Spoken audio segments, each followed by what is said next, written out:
Ouais, dès le début, je crois qu'on est tombé sur de bonnes équipes qui avaient envie de gagner.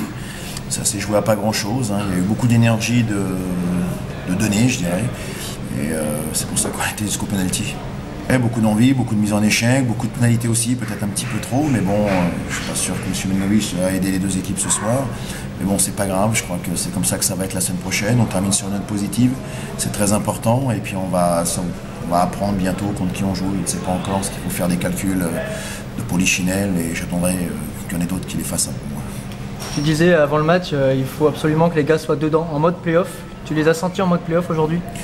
Oui, il y a eu des choses en mode play-off. Maintenant, on ne va pas dire qu'on a joué 60 minutes en mode play-off, mais il y a eu des choses très intéressantes. On sait qu'on doutait un petit peu en ce moment, et puis je crois que cette victoire va nous faire du bien.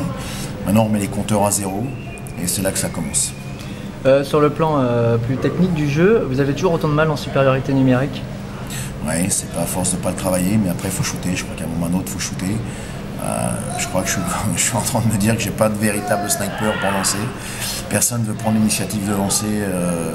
On a vu quand on voit le but de Florian Sabatier, le deuxième, il essaie, il shoot, et puis le gardien il ne va pas partir. Et nous on veut toujours faire le beau jeu. Alors des fois on avait des super beaux jeux, mais on n'a pas vu de but. Alors des fois il faudrait peut-être voir un peu moins de beaux jeux et plus de buts. Il semblerait que vous évitiez quand même Lyon et Brest. Finalement, c'est quand même ça la bonne nouvelle pour les... Oh, je ne crois pas qu'il y ait une bonne nouvelle, parce que quand on joue Nice, quand on joue Bordeaux, quand on joue les 8 équipes qui sont qualifiées pour ces playoffs ont vraiment travaillé d'arrache-pied. Et je pense que maintenant, c'est jouable pour tout le monde.